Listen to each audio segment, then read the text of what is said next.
How can creators like us, who are new to building online businesses, who have high value skill sets, how do we scale our monthly recurring revenue to get us the freedom we desire?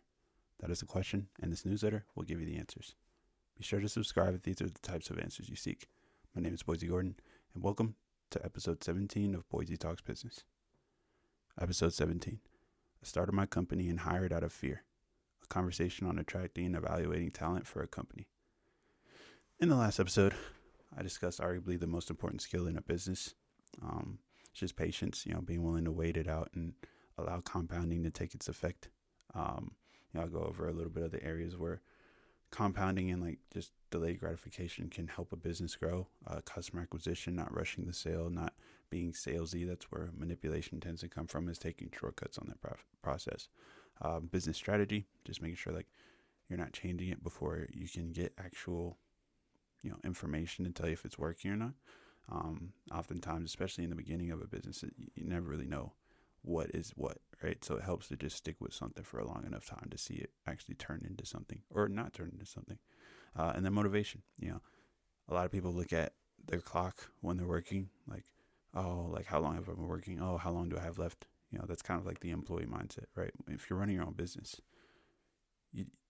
you're not just an employee, you're literally the company in the beginning. So can't really rely on time to be a deciding factor of, what you're willing to do, how long you're willing to do it for. It's just a matter of, do you like what you do? So those were the three keys, just kind of summarize them there. But it was a great episode. I like writing that one. So check it out if you like. And today I want to discuss something a little more HR related, hiring or contracting talent, pretty much just evaluating talent in itself. For my listeners, I didn't write it, but I do plan to talk about how this is directly applicable to clients as well. You don't want to work with every client that's out there. There are good clients, bad clients. And when you say you want to work with a client, there should be a level of trust that they're going to do, exactly what you want them to do, or else you risk, your reputation. Because if they don't accomplish their results, you're the one that's kind of left holding the bag. They might have paid you the first month, but they're probably not going to pay the second month. And I doubt that's going to turn into a review or any form of, exponential growth for you. So just think about this stuff in terms of clients as well, if that's kind of where you're at in your process. Yeah. So most successful businesses start out with a small team. And once they hit their stride, they're forced to expand rapidly. That's kind of how it works. Most people think hiring or outsourcing is the solution, and it is usually. But if done incorrectly, it can be a long-term problem. If anything, it can make the problem worse than if you just stuck it out with the few people you started with, right? So, hiring misconception, right? There's a generic misconception, or I assume most people have it because I had it when I started. When I first started my business, I thought no one would want to work with me, or at least no one would want to work for us or for me, right? I was only 24, so I was still young. I didn't have a degree, so I was very unqualified, and my business was still new, which means it was risky. It was a risky venture, right? I thought, who would listen to me, right? Would you listen to me? Would you have wanted to work for me? I have no clue, right? And me thinking like this was a mistake, right? Because I could have made the same excuse for client acquisition. I could have said I was only 24. I didn't have a degree. My company was still new. And that could have been a reason why I just decided not to reach out to clients. Did I do that? No. I was reaching out. I was selling myself like it was any other day, right? And, that's kind of how you have to approach acquisition of talent as well. You can't just sell yourself short because you feel like you're lesser than or underqualified. You're probably underqualified to service the client that you're going after, right? So it's kind of the same situation there. Truth is, most people just want to work for a place that has good benefits, great culture, and excellent management. My company had all of that and more, right? Just like when you're working with clients, they only want to work with someone that can get them to their dream at a valuable price, right? Valuable to them, not valuable to you. And, is a fun person to work with, right? So that's kind of the key things. Can you teach them what they need? Are you a good fit for them? And is your price worth what they are willing to pay for it, right? Once those needs are met, then you're in business. Same with hiring talent, right? So 2 years in, we finally decided to explore an experienced job market. Prior to that, we were being held back by my misconceptions, which I'll talk about a little later. But every candidate we interviewed was more than happy to work for us. And like I had assumed before I started going after higher level talent, I should say, every candidate was more qualified to be CEO than me. Yeah, like I was interviewing people and they were calling me sir and and mister. I'm just 20, I think at the time it was 20, 25, 26. I was still young, and they were 40, 45. Some had been VPs of their past company, and I'm interviewing them. Like I'm asking them questions. Like they're asking me, can I work for you? Right? Like it was just a different dynamic. I wasn't really, used to something like that. But here I am thinking back to like all the things that I could have done prior to that 2 year period. The misconceptions held us back. We spent a majority of our resources training entry level talent. Like everybody we hired was brand new to the industry or brand new to the position or brand new to the title. Like they had to be trained up from ground zero. And we put all our effort and resources into that, and it still led to a higher turnover. So like we had a high turnover rate, not because we were this toxic management company or whatever. We weren't working people to the bone, but work from home brings scammers, like people that just want to sit at home, pretend to work, and like not work, right? Like I it's bad. Well, for me it was bad. We weren't micromanaging, we weren't like checking in as frequently as we probably should have, right? So like we trusted people, and that was the culture. We was like, we just trust you to do your job. Like, and when we say we need results, that's what we expect. We want results, right? And so when people were saying like, yeah, I'm working hard, I'm working extra time, actually, like trying to sell us that they were, going above and beyond, and then the results weren't fitting, it was like, wait a minute, what is this? What is this? And then you start to look at it, and you're like, oh, you're really not doing stuff. Like I would check people's emails who had been there 3 months, and they might have sent 6 emails as a salesperson in 3 months. 6 emails. Like I was sending, as a CEO who had other responsibilities, I was sending at least 15 a day for the most part, right? Like some days I'll have less than that, but that was like my average, right? And then even then, most employees didn't have the right mindset to work for a startup, right? Like with a startup company, you can't afford to have anybody relaxing and chilling on the job, even if they're not, scamming you at that point. But to there's always more work that needs to be done. And if you don't have people who are willing to just find some work they can do and fill their time with that work, if you have people who are just regular employees who come in, do their job, and then just sit there, like you're not going to make it as a startup. You need those people who are going to come in and kill it. Because you're paying them for 8 hours. So you need them to work the 8 hours, or at least six. Right? So we had a lot of that to deal with. My mindset was automatically disqualifying myself from quality talent, and my business suffered because of it. But there's something I learned about hiring talent. Even when we did start to actually, evaluate talent and hire more talent, we realized like not all experience is created equal. Right? The truth about hiring talent, the truth is, when it comes to talent, you need to look at expertise and personality fit, like personality, like soft skills, like that type of stuff. Same can be said for clients too. You don't want to just hire clients or add clients just because they're saying yes to you.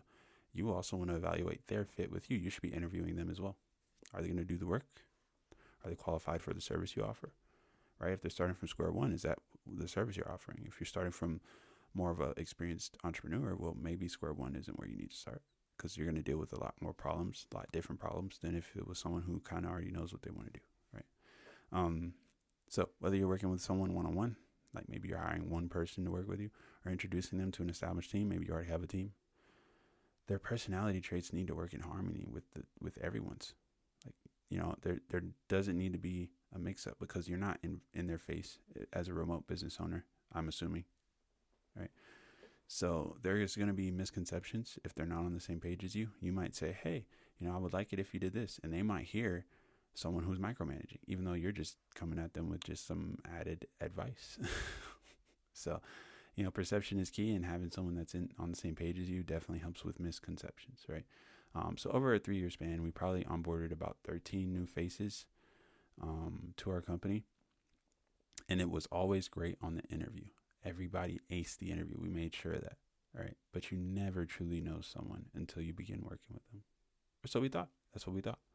For so long, we would just take people's face value and completely ignore the fact that most people lie. in the interviews. And no, I'm not talking about like experience or like facts or like job qualifications. Like they don't lie about that. Some people do, but most people don't, right? They lie about what they're really like on a day to day. In an interview, people are telling you everything you want to hear. How they react to situations, they don't have anger problems, they are good listeners, like that. They know exactly who they should be, but that doesn't mean that's who they are, right? So once I took the rosy shades off and I began asking the right questions, sorry if it sounds like I'm whispering, I'm kind of like, it's late here, sorry. But, once I took the rosy shades off and I began asking the right questions about personality, questions about past situations, questions about potential situations, right? And I begin to like dig a little deeper into like who they actually are, starting to get some of that intrinsic things that they were trying to hide. I had an interview process that graded employees on their fit and qualifications. And once I started looking into that stuff, I had a system. It was perfect. Everybody who we wanted to hire was, great as an employee. And then the people who we shouldn't have hired, right, were like kind of like, ugh, right? Like, so like the rubric, we had graded people on a scale of 1 to 5 in different categories that we felt like were important. And we had questions to identify areas where the category could be judged efficiently. And then we grade people's answers, right? 4.5 and above, like 4.5 and above, almost a perfect candidate, was a stud, absolute beast, right? And that's what the rubric was saying, right? So the first person we hired was like a 4.6. And like I predicted, absolute beast, showed immediate results. We got immediate ROI on their hire. Instantly assimilated with the culture and company values. We already had an established team. They quickly bought into that. No hesitancy there. Then 4.4 was like 4.4 and below was no. We had a very high standard, right? I still hired 2 people below 4.5 against my better judgment. I wasn't really confident in the hire, but we really didn't feel like going through another round of hires. Like they were the best of the best that we could. Like it was 4.6 and then like 4.3, 4.0. And it was like, do we really want to go through another round? We should have gone through another round. But anyway. And the rubric was right about them too. One was a scammer. Scammer had a paycheck, had a whole nother job in the same industry with a competing company. It was literally just here getting paid. He didn't last that long because at that time we had kind of taken our rosy shades off and we're about business. And if you didn't bring results, we let you know. We talked to you like, hey, we need more, or like, hey, what can we do to help? And if we felt like you were lying or like there wasn't any way to like push you or motivate you, then it was like, all right, like unfortunately we can't do this. Like, you were on probation, you didn't really hit your number, and sorry, but you have to go.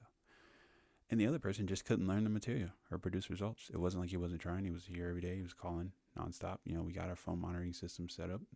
We weren't micromanaging, but we were definitely monitoring people. And he just couldn't produce, right? So the key here is whether you're hiring or outsourcing or onboarding clients, set your standards and ask the right questions.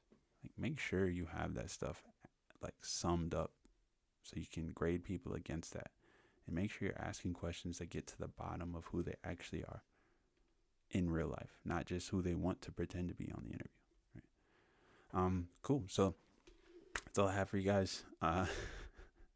Sorry, this is a little late. I woke up a little late today and I had a long meeting and then I fell asleep. It's tough. I'm gonna get my schedule right. I gotta get my stuff together. But every time like I switch up and I get a new milestone in my timeline, my world turns into chaos for some reason. Like everything just gets thrown out of whack. Like all my systems that I had are just like no more. Like I had an engagement process. I'd wake up, I'd do that, I'd make the podcast, boom. And then I added a client and now I'm working with them and trying to get them straight. And now, I'm pulling resources from different places. So bear with me while I get my stuff together. And I'll let you guys know as I learn what I learned. Also, I am thinking about opening one more slot, but once again, just want to make sure like this first client from X, well, technically second client from social media is up and running, good to go.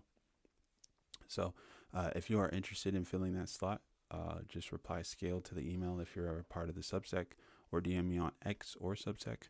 I did put links in the newsletter if anybody wants to check that out. For listeners, feel free to email me at waitlist at boiseGordon.com, and we can get on a call, see if you're a good fit. Like I said, that is the purpose of the calls. It's just to evaluate good fit and if I can actually help. And then if I can, I'll let you know where and how. And then we continue the relationship from there. But yeah, thank you so much for listening. I am pooped, but tomorrow we grind again. Enjoy the rest of your day, night, whenever you're listening to this.